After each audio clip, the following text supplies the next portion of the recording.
Hello everyone and welcome to this lesson on the blood. If we think about the circulatory system, what it essentially does is it transports blood.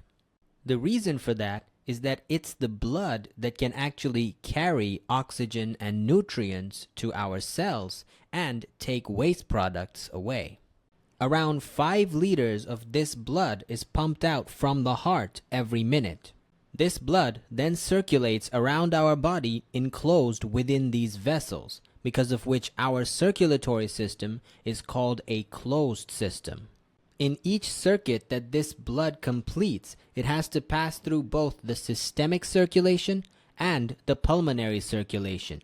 And it's for this reason that the human circulatory system is known as a double circulation. So, in all, we have a closed double circulatory system.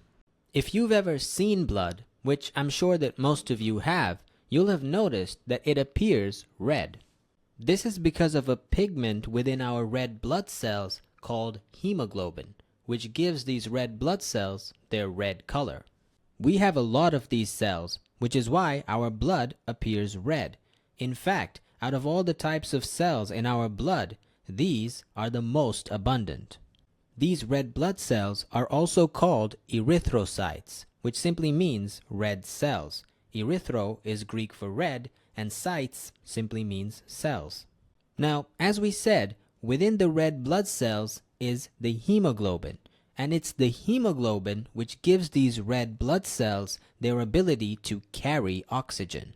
You see, the hemoglobin molecule actually has the ability to combine with oxygen, and that's how it gives the RBCs the ability to carry it. When the hemoglobin molecule is combined with oxygen, meaning the blood is oxygenated, its structure changes slightly, which changes the way that light reflects off it, giving oxygenated blood a bright red color. In contrast to this, when the hemoglobin is not carrying oxygen, meaning the blood is deoxygenated, it has a darker bluish purplish red color. It's important to note here that the deoxygenated blood isn't actually blue, even though it may be depicted that way in diagrams. It's just a more bluish shade of red, but it's still red nonetheless. Now, if you think about the components of blood, you have a fluid or liquid component, and you have cellular components. The liquid component is this straw-colored liquid called plasma that carries the cells around.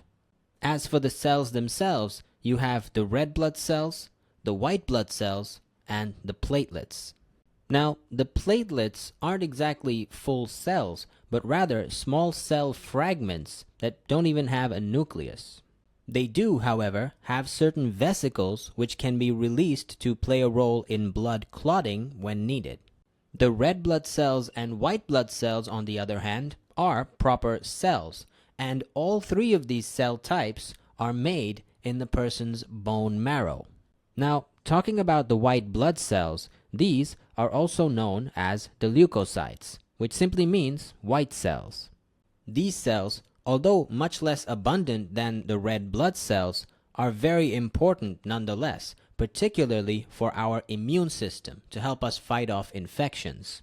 There are many different types of white blood cells, but mainly they can be divided into two groups, the lymphocytes and the phagocytes.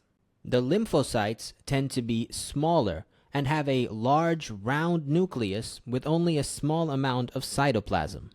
Their role is to kill invading pathogens, and they may do this by either producing antibodies or other substances that will kill the invaders. Phagocytes, on the other hand, destroy pathogens by engulfing them, a process known as phagocytosis. These include cells like neutrophils and monocytes.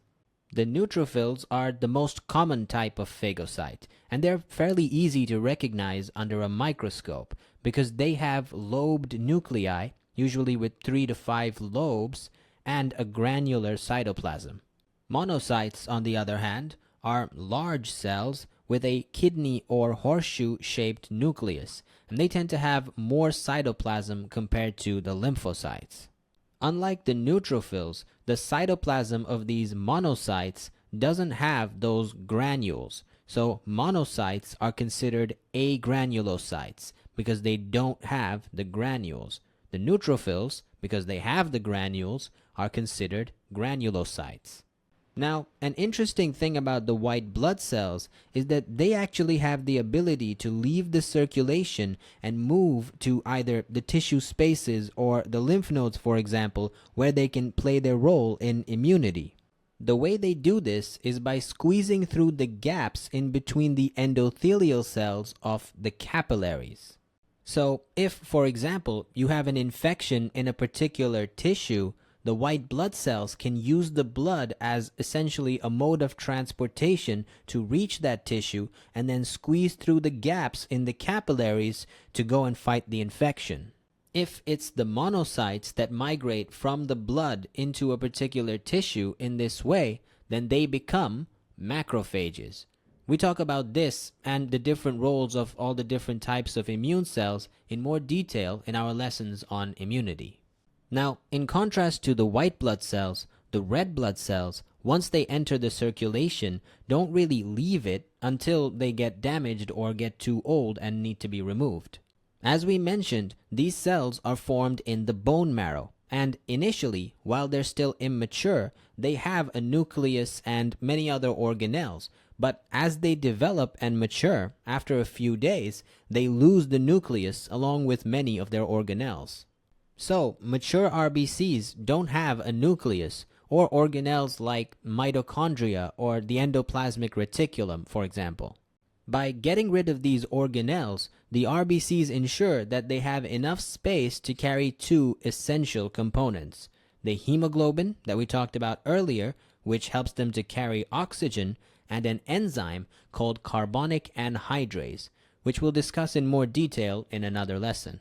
Now, these red blood cells are very small in size, with a diameter of only about 7 micrometers, and have a shape like a biconcave disc with like dents on either side. This type of shape with these dents increases the surface area of the RBC compared to its volume, giving it a larger surface area to volume ratio. This makes the diffusion of something like oxygen into or out of the cell much more efficient and therefore faster. Along with the shape, the small size of the RBC and its lack of organelles are also very important. In order to get to the tissues to deliver oxygen, RBCs need to be able to fit through capillaries. Since the RBCs are so small, that means that we can also have really small capillaries, which allows us to bring the blood as close as possible to the tissue cells. Quick pause. If you're finding value in this explanation, there's so much more to discover at Alt Academy, where we break down every A-level concept with the same clarity. Now back to the video lesson. In fact, the capillaries have a lumen with a diameter of only about 7 micrometers, which is about the same as the diameter of an RBC. Keeping this in mind, if you imagine a slightly larger than average RBC, you might think that it would get stuck in these capillaries. However, because of their lack of organelles and a specialized cytoskeleton, the RBCs are actually able to squeeze through these capillaries by deforming, and they can even do this through capillaries that are slightly smaller than they are, after which they just return to their normal shape. The lack of organelles, though, does have its downside, because since the RBCs don't have any of the protein synthesizing machinery, such as the nucleus or the endoplasmic reticulum, it can't really replenish its stores of enzymes and proteins and other such structures. This means that over time, with wear and tear, since the RBCs can't really repair themselves, they start deteriorating. As this happens, their membranes eventually become more fragile and the cells become less deformable. And while passing through any tight spots in our circulation, such as those found in the spleen, those membranes can rupture and the cells are removed. This happens after about 120 days of these cells being formed, so RBCs have a lifespan of about 120 days. After this time has passed, the RBCs are removed from the circulation, and most of their components are actually recycled to use in new RBCs. Now, as we mentioned earlier, all of these different cells are being transported in the blood plasma, and without the plasma, none of these cellular components will actually be able to do their job because they won't have a liquid medium to carry them around. Now, the blood plasma mainly consists of water, but it also has things like proteins, nutrients, and hormones, and waste products in it as well. Many of these kinds of things that dissolve in blood are actually dissolved in plasma because the plasma is mostly water, so it's a very good medium for anything that's soluble in water to dissolve in. Examples of such things would be electrolytes like sodium ions or chloride ions, and nutrients like glucose, for example, that are absorbed from the gut and then delivered to the cells that need them. Similarly, you also have waste products such as urea, for example, that will be taken from the liver to the kidneys to be excreted. Another example of a waste product is something like carbon dioxide, which is produced by respiring cells and will first dissolve in the plasma before it can then be picked up by the RBCs. Now, as we mentioned, one of the things that the plasma carries is proteins. Some of these proteins could be, for example, hormones, which may be released into the blood from our endocrine organs and then use the blood plasma as a medium to be transported around the body and reach their target organs. Besides this, proteins that are important for blood clotting and antibodies which fight infection may also be dissolved in the plasma. Now, the proteins that we just mentioned are those that are only dissolved in the plasma temporarily. There also exist those proteins that are in the plasma on a permanent basis. These are called plasma proteins.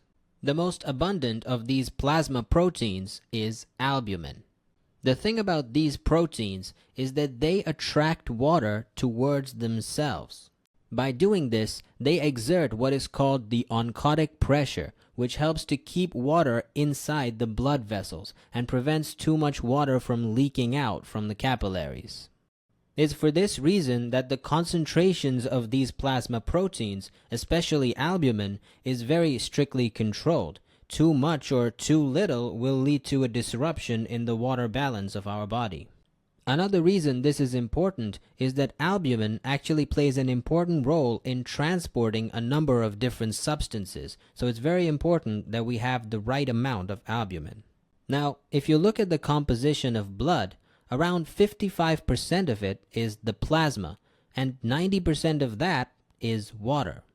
The thing about water is that it has a very high specific heat capacity, which, without getting into the physics of it, basically means that it takes a lot of heat to actually raise the temperature of water. This means that water can actually absorb a lot of the heat before its temperature actually rises, so it can act as a sort of buffer, stabilizing the temperature of the things around it. Because of this property of water, and since water makes up a large proportion of our blood actually helps to maintain our body temperature. Were it not for this property, our body temperature would get too high if the temperature of the environment was too hot, and too low if the temperature of the environment was too cold. However, thanks to this high specific heat capacity, our blood is able to maintain our body temperature at a stable level. This ensures that enzymes and proteins in our blood or our cells, which may be sensitive to changes in temperature, can continue to work as normal.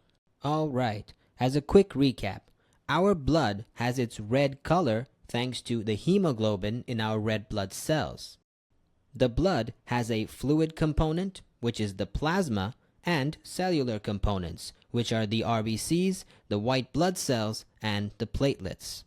Rather than being full cells, the platelets are actually cell fragments, and they play an important role in blood clotting. All of the different cells in our blood are produced by our bone marrow.